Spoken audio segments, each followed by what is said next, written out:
Hi everyone. I have a question for you. Do you feel like some friends and family drain your energy and in negative ways impact your emotional and mental health? Or do you feel flustered with shame that your professional and personal life is not up to par with your culture, society, family, and sometimes even yourself? If so, I'm so glad you're here with me, listening to my second episode of Fearless Chapter 2 Healing. We all need to heal from the pressure of our lives and truly find our true selves and our purpose.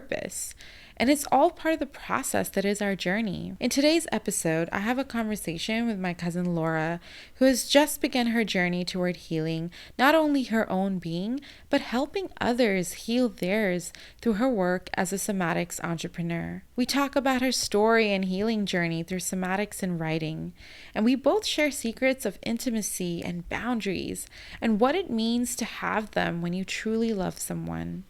Shame, guilt, blame, and having no boundaries is normal when it's normalized. We ought to learn ourselves better to understand our own boundaries and triggers, and when we need to just let things go, to nurture and care for our own relationships, friendships, and most importantly, ourselves. I hope this conversation helps nurture you a bit. Thanks for listening. Before we go ahead and get started, I do want Laura to introduce herself to the entire world and about who she is and what her passions are. I want to start with, who and where I come from. I am the daughter of Teresita Ubalde Coelho, the daughter of Antonio Diogo Coelho, the granddaughter of Jose Coelho and Isabel Coelho, you too, the granddaughter of Benjamin Ubalde and Dolores Torres Ubalde. I'm a daughter of immigrants who traveled from Goa, India, and Veracatanduanes in the Philippines. I come from farmers and teachers and healers and caregivers and entrepreneurs and survivors. Just taking some breaths. I'm a settler here on Ohlone land. I was born here in what we call the Bay Area. I was born in Fremont, California, and then was raised most of my life in Castro Valley, California. I was educated in Berkeley, California. In my adult years, been learning a lot more about the indigenous history of this land, and really grateful to the stewards, to the Ohlone peoples of this land. I am a healing arts learning practitioner. So that means that I am very interested and curious about healing arts. Mainly, I've been studying somatics and expressive arts, mindfulness, and I have been kind of stepping out as a practitioner. But I'm a beginner and I'm learning, and that feels really exciting. And I've been working in community wellness as well at different nonprofits here in Oakland, California. And I'm an auntie. I have two wonderful nephews, Ethan and Ben, who are so just wonderful and life-giving. And I'm queer. I identify as queer, or I feel queer, and that is definitely an identity that I'm just kind of coming into more and more. I think that covers it. Does that cover it? And I'm your cousin. I'm like arriving. I'm like, I think that covers it. I mean, that's who you are, unless you have anything else that you'd like to share about who you are before we go ahead and get started with the deep stuff. Ooh, thanks for having me, Kay. I also just want to say, like, I'm really proud of you, and this is really, I feel really honored to be coming on to your podcast, and just in awe of you putting your voice out there and like doing your work, doing the healing work, and inviting others to do their healing work. And I think that's really huge. I got here. I honestly feel like in the past while, I don't know exactly when, maybe it's the past 5 years, I've been like waking up. I feel like for a lot of my life, I was kind of asleep, or I was doing what I needed to do. As a kid of immigrants, my job was to do well in school. So that's what I did. I studied and I did well in school. And it was like, okay, study, do well in school, and then get a job and be financially stable. And hopefully you find a husband and you have kids and you have a house, you know? So this was the track. This was the track I was on for a long time. And so I did all things. I graduated from UC Berkeley undergrad with a public health degree. I started working first in a for-profit space, and then I did a fellowship with the Centers for Disease Control and Prevention, the CDC. And then I went back to grad school after that for public health. And it was really in grad school. I got very sick. I want to say first that I had health issues throughout my life. I have scoliosis. I had to have a major surgery when I was young. You remember that. I was so devastated after that. So I had like different health issues growing up. I mean, I had an underbite and had to have braces. You know, I got glasses. My sister doesn't have to have glasses. My sister didn't even have to have braces. I'm like, Annabelle, you got all that. Anyway, love my Libra sister. So, anyway, so I had health issues, but it was really in grad school. Like I had a major health issue in grad school. We honestly don't know exactly what happened. What me and my sister have kind of pieced together is that it was probably an appendicitis that got misdiagnosed. So then my appendix burst. But essentially what happened was that I went to the doctor. I was trying to get help. Eventually I had to go to the emergency room, and I ended up staying in the hospital for 21 days, and 13 days I didn't eat. And during that time, we think that my appendix burst. And yeah, just like all of the medical stuff, like they were doing scans and pumping me with different antibiotics. I had to be transferred from a community hospital to UCSF. Like it was very intense. And after that, that just changed everything for me. No longer be on this. I started waking up because I could no longer just like be on this path and be on this like, oh yeah, I'm gonna be successful in the United States. You know, it's like, so that from there I started like looking at different ways of healing. Like I tried acupuncture for the first time, and then I got connected to this community-based organization that does community wellness work. And then they do like so much stuff. Like it was like expressive arts, and then there was a psychic healer, and then there was like energy workers, and just like doing really engaging. That's how I found generative somatics. So it's just like really engaging our wholeness. And that's how I really entered into community wellness. And I think it makes sense. My mom's a nurse. My sister's in the health field. My dad was a guidance counselor. So it's like, I do think like it made sense. But it happened through like a really intense medical situation that I entered. But it's one of those things where I'm like, wow, my life, I'm so grateful. I'm not grateful, but I'm grateful. Yeah. Yeah. I mean, it was sad when you were going through all these medical issues, and it's interesting that you say that, because I think we come from a family of healthcare workers, but also a family who's also had medical issues. And, you know, I had epilepsy when I was growing up. I have a lot of teeth problems.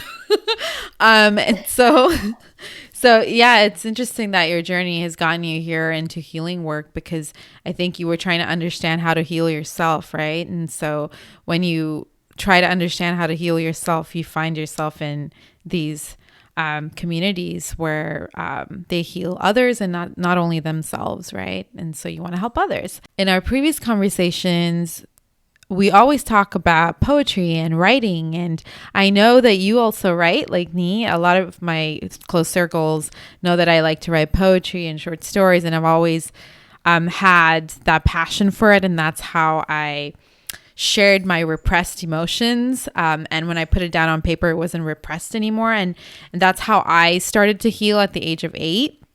So that was my form of healing, just writing in general. And I know that we've talked about this, and I've read some of your poems as well. So why don't you just share a little bit about your poetry and when you started writing and how it's really helped you? Thanks for that. And it just happens. Like sometimes, you know, we had a recent conversation where I was like, can I call my poetry? Because it's like, I didn't learn formally poetry.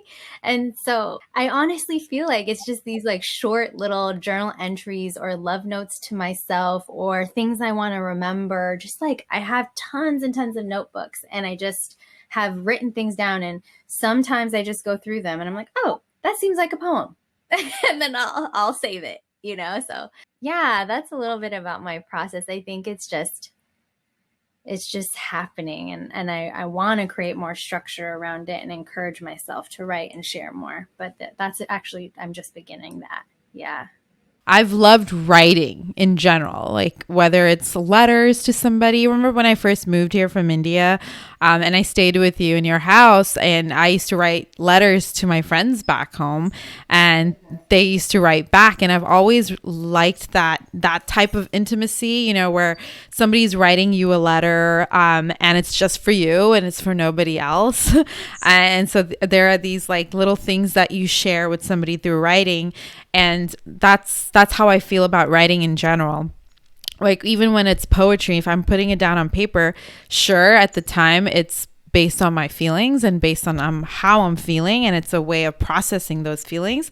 But I also want somebody to read it, and I want the world to know how I feel, because chances are somebody else is feeling the exact same way, and I want people to know that they're not alone, right? And so for me, I started writing because of that, because of processing my feelings. And also, it was a cry for help, really. When I was 8, I wanted my parents to find it and ask me questions about it. You know, I wanted my siblings to read it and ask me, like, what is this about? You know, and really probe. So it was I was seeking someone's attention.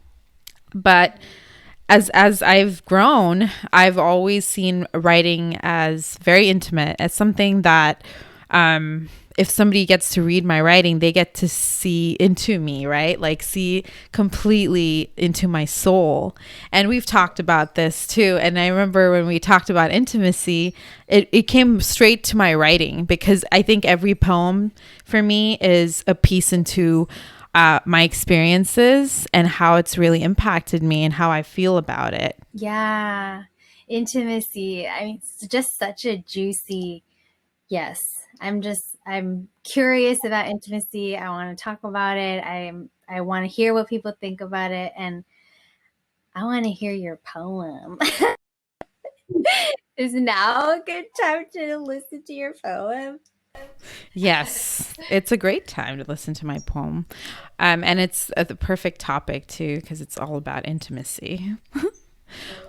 Okay, the poem is called Into Me You See.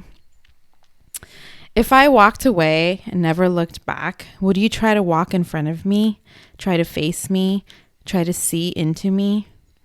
If I was successful in your eyes, would you still compare me? Tell me about their kids, their cars, their homes, their monies. Would you remind me of their successes if you were happy with yours?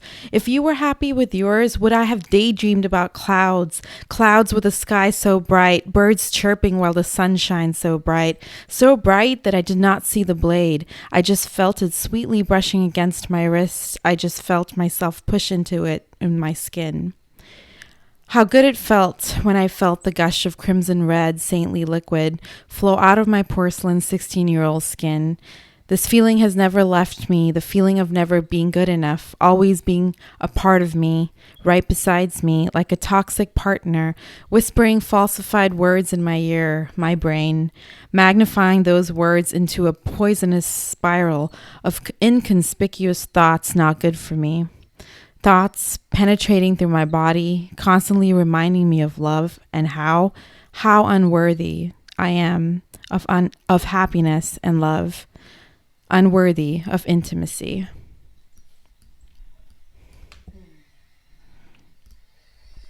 I love that poem. Thank you. With intimacy, it's like with this person who you were with, like the kind of intimacy inside of that like brought up so much stuff, and like about intimacy from your childhood and things that happened inside of those relationships or in your home or whatnot, and like just the connection there. and like the healing thread there. And then also when you're saying like what changed for you spending time alone, it's like that intimacy with self, of like how so important it is to have that time with yourself in order to build perhaps healthy intimacy with other people. And that's like something I've been super inspired by you in terms of how at ease you are with solitude. And that's like a practice that I'm just starting to develop and come into in the last couple of months, where I'm like, oh, okay, I'm enjoying spending time alone. And that sort of that intimacy with self. Mm-hmm. Yeah, I think that's important. And I think a lot of people probably grappled with it this past year because we're as a community and as a society, we're not used to spending so much time in a space, in the same space for long periods of time. And I'm sure a lot of people grappled with it being in solitude, right? Grappled with it living with a partner, maybe wanting solitude. So I think a lot of people can talk about being in solitude and intimacy in many ways, really, with yourself and partner and all of this stuff. Tell me, Laura, I'm talking all about intimacy. What is your definition of intimacy? And how have you experienced it over the years? Has it changed over time? And let's start with what your definition of intimacy is today, right now, in the present. Into Me You See. I really like that title, because I really feel like that basically hits directly in what intimacy is, or what intimacy means to me. I think you recently had looked up and shared with me like the literal definition of intimacy. Yeah, intimacy is closeness between people in personal relationships. It's what builds over time as you connect with someone, grow to care about each other, and feel more and more comfortable during your time together. It's physical or emotional closeness, or a mix of the two. The state of being intimate.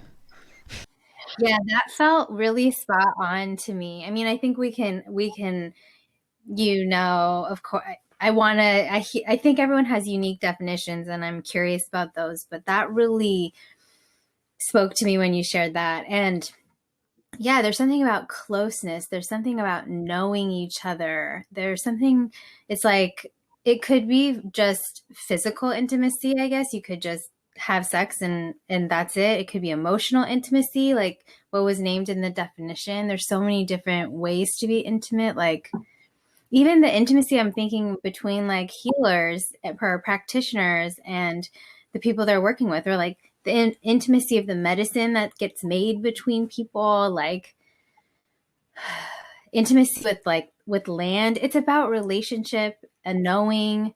For me, I feel like comfort, vulnerability, those are all things that come up for me.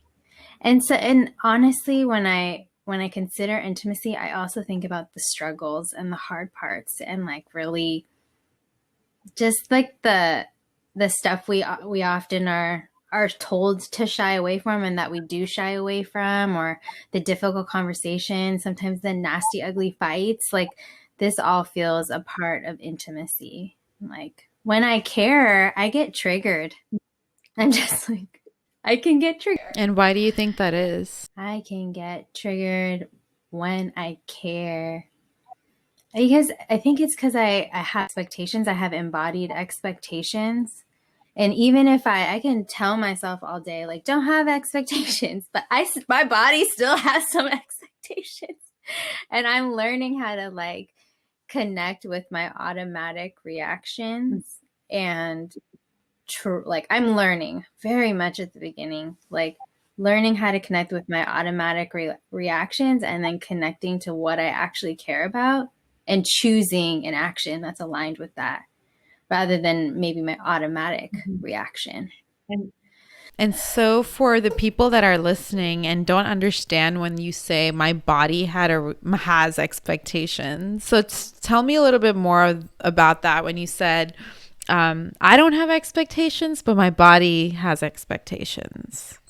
I mean, yeah, just the split between thinking and feeling. I'm trying to think of an example that's like right size to share. I'm like, what's the amount that I feel comfortable? Like, what's a good example? I got into this herbal program, which I'm really excited about to study about plants. So you applied for the program and you got in. That congrats. I'm excited. I want to build relationships with plants and land. And I feel like I've been saying that actually for years. And I have built some. So I want to give myself credit. But also just it's not relating to land and plants is not practice in my life in the way that I want it to be. Like it's not as big a part of my life as I know that I want it to be. And so I applied to this program because it would create the structure and sort of the learning community to help me learn about plants and connect with land. And so then I told my mom, and this program costs money. So I told my mom, and she was like, that is silly, like don't spend that money. You could just buy a book, you could study the plants. And like she has a green thumb, so she's just been learning through and doing it that way, like reading a book and doing it. And in part also because just the way that my parents were shaped, and like they didn't have much. My mom told me the other day, for a while my dad only had 5 shirts. So they just made it work. They just had to do things to make things work. So, and for me, that's like really, I'm grateful because I'm in a situation where, I'm now unstable financially trying to pursue my dreams, and I can move to my mom's house, which is like a huge privilege. That's the labor that they did and made that happen. And so, my mom just has a different shaping and a different approach, and is like, no, don't do that. And don't spend that money. Like you're wasteful. And I don't disagree, but what I want my reaction to be in that situation is I want to be curious. Like, yeah, what do you think about this? What's making you say that? What were your conditions growing up? Like, learn about her, understand her point of view, like come with curiosity. And I just moved into a fight. I was just like, well, I don't even remember all the things that I said, but I was like, defending myself and like, I want this, and this is the way I learn. And I think in some time I can get there, and like really and I think that's also valid and good. But what I also want to have curiosity. So I want to keep my center. I want to be honest about who I am, show up honestly, but also be curious and receive her. So I don't know if that helps in terms of like with intimacy. My automatic reaction with my mom when I get criticism is to defend. But what I want my reaction to be, it's to come in, like literally to come into a fight, right? That's my body's move. But like, I want to be here. I want to be more in my center. So that helps with understanding. You said your body has expectations, and I think I wanted a deeper kind of an answer. Like, why does your body have these expectations? And is it because of, and like you said, your body is embodying the expectations. Sometimes you don't even know what you're embodying. And I think, it's the irony, right? Where you're like, I want to be there with my mom, because that's how you'll unpack your body, right? That getting to know your mom and your ancestry, that'll unpack like why you have these expectations. But you do the complete opposite. And I think that's part of course, your ancestry, your culture, communities that we were all a part of, a lot of different things. But I think that's everybody.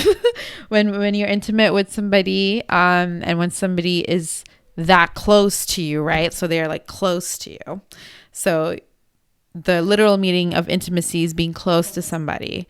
And so when you let somebody in, obviously you're going to have these expectations of how they show up in your life. Yeah, it's just what you just said sparked in me. It's like when we become close to someone, we're likely going to practice the ways that we know how to be close, right? And we learned how to be close from our families. And sometimes those ways like don't work for us. That's like actually not how we want to be close, So, and then, to unpack that, to notice that, and to, with the right person or people's, like, to actually practice a different kind of intimacy. It's so hard. That's actually making me think about boundaries. Yep. Do you want to talk about that? Or the other thing I wanted to not forget was the kind of for me, the conflation that happens between intimacy and love. It has often been hard for me to separate those things, but actually they're different. And there was a definition of love that I wanted us to talk about or to bring in, because I feel like that's what is coming up. Like that's the thing that's coming up for me when you were sharing just now about, oh yeah, like I've done shameful things around people that I have a certain level of closeness with and a certain types of boundaries really with. It's like I understood it conceptually, but I didn't, like, I think back to like the concept versus what's embodied. Like I didn't understand it in an embodied way. Just really appreciating how you pointed to this piece around boundaries are about you. My boundaries are about me. Your boundaries are about you. It's about honoring you. Mm-hmm. Right. And it's amazing how when we have our boundaries, how things can shift around us and even encourage other people to have their boundaries. Can I share a couple things? Sure. So Instagram live. Well, one, there's a teacher, Prentice Hemphill, who has this really popular quote. This is a somatics teacher that I deeply admire and highly recommend checking out. Prentice Hemphill has this quote: boundaries are the distance at which I can love you and me simultaneously. And then there's one more quote I want to share. This is from someone on Instagram I follow. I don't actually know a whole lot about them, but they put a lot of inspirational stuff around like self and higher self. Their name is Bunny Michael, and they say this. This is me. This is like one version of yourself saying something. Okay, me. It's hard to have boundaries with people you love. Higher self. Taking care of your emotional needs makes you more present and available when you do spend time together. A boundary is an expression of love. It's so hard sometimes, though, like when I receive a boundary, like when I don't receive a response from my sweetie as quickly as I want to. It's hard to be on the other side sometimes of the boundary, when there's something I want, but having to try to reorient towards, okay, that's an expression of love. They're showing me how to love them. They're loving themselves by having this boundary or taking this time. And plus the whole host of reasons why they may not respond quickly. That's kind of separate, but yeah, I appreciate those insights about boundaries. Okay, bell hooks, all about love. Imagine how much easier it would be for us to learn how to love if we began with a shared definition. The word love is most often defined as a noun, yet all the more astute theorists of love acknowledge that we would all love better if we used it as a verb. I spent years searching for a meaningful definition of the word love and was deeply relieved when I found one in psychiatrist M. Scott Peck's classic self-help book, The Road Less Traveled, first published. Echoing the work of Erich Fromm, he defines love as the will to extend oneself for the purpose of nurturing one's own or another's spiritual growth. Explaining further, he continues, love is as love does. Love is an act of will, namely both an intention and an action. Will also implies choice. We do not have to love, we choose to love. Since the choice must be made to nurture growth, this definition counters the more widely accepted assumption that we love instinctually.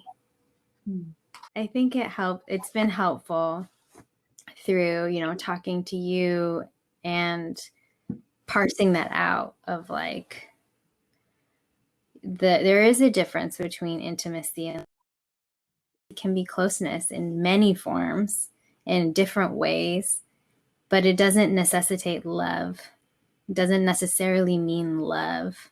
Love, according to this definition, is about growth, is about your own or another person's spiritual growth.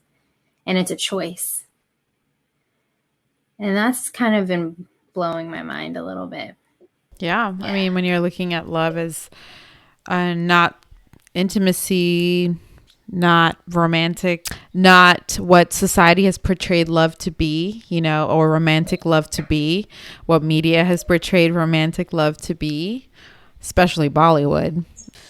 I mean, it kind of ruins every girl's life because they think love is it's a fairy tale, all lives are fairy tales. But, love is really about growth and supporting it in yourself and also in others, right? I definitely do like that because I love the whole part of thinking about your spiritual growth and loving that part of yourself before loving others, right? Because that's a reflection of how you love others as well as really how you love yourself.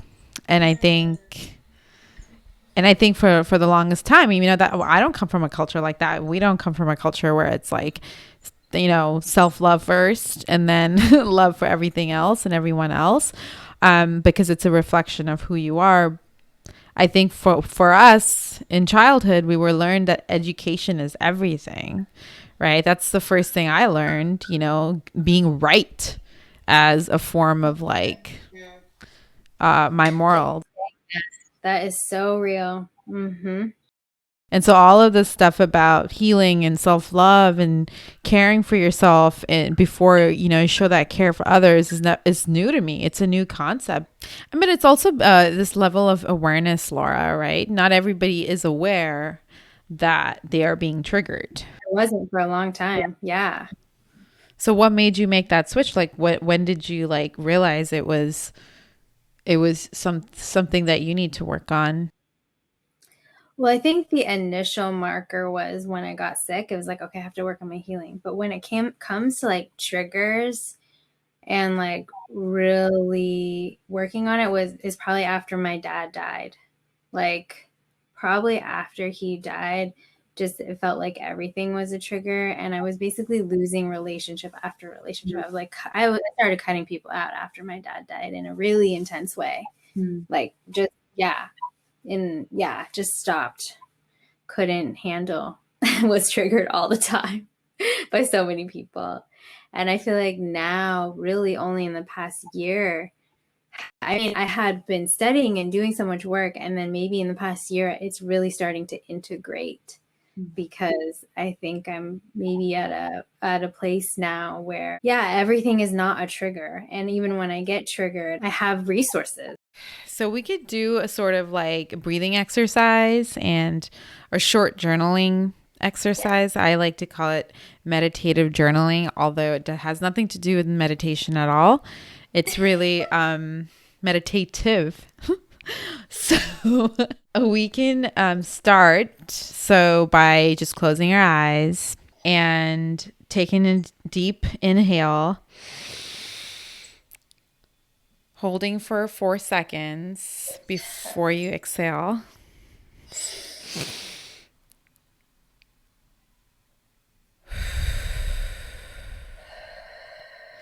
And we can do about 3 more of these. And while you're doing it, I'm going to ask you a question about love and intimacy. What supports you to choose love, choose intimacy with someone? I realized as I was writing things down that this speaks a lot to like my love languages. And also intimacy has some different qualities. But for love and also intimacy, I think that I like consistency and quality time and laughter and food and acts of kindness and support for growth through dialogue and resource sharing. It's presence. That really supports me to want to choose love and to want to choose intimacy. And then also with intimacy, I think I also choose it because of proximity or like shared goals. And I mean, overall, when I first started writing, it was like, oh, it's really about safety, security, trust. And then I was trying to break that down a little bit more. It's interesting what I wrote. I said, what supports me to choose love is looking at my own reflection in the mirror and knowing exactly who I am through my mind, my body, what my body says to me, what it looks like, who it is, what I do with it, and who I truly am when I'm on live. I'm in this whole phase where I need to understand myself and what I need, right? Before I choose love and intimacy with somebody. Right. And also, just again, such an important reminder of like, we have to do that with ourselves in order to do that anywhere else. So I'm appreciating the difference. I know, right? It's different phases that we're in our lives too. So I think it's reflective of the phase that we're in. Yeah, but then I'm just like deeply inspired because I think I'm wanting that. I'm wanting to like be in love with myself and be intimate with myself and give myself that room. So I'm feeling really inspired by it. Oh, thank you. What do you want when it comes to love and intimacy? I want love that feels honest and love that brings out laughter and joy. So, laughter, joy, honesty, love, intimacy. Is that an affirmation? Yeah, that is. Yeah. That's what I want. What do I want from the universe? I'm just going to say that I'm very grateful for this life that I'm living. And I love myself. And I'm getting to know myself to love myself, everything about me, getting over my imposter syndrome and loving my flaws and perfections. And no one's really perfect, but my perfections are imperfect. And I love you for being here with me today and everybody who's listening. Thank you. I'm grateful for you all. And I really want to grow with my audience and with you, Laura, because today we shared each other's intimacies and definitions of love and intimacy. And so I'm grateful for that. More of that. Yeah, I love you. Love you too. Okay. Bye, everybody. Hope you enjoyed today's show. Thank you so much for listening to this week's episode of Fearless. In this chapter 2, Healing, I will share many bonus episodes of each guest, so make sure you hit subscribe to this podcast to be in the know of when they release. I'd also be really honored if you could share this podcast or even just this episode to people in your life that you know would benefit from listening to this episode. If you'd like to get in touch with my cousin Laura, please go to my website, www.kfrancescacoelho.com, which is also in the details of this week's episode. Thanks so much for tuning in. I so appreciate each and every one of you. Ciao.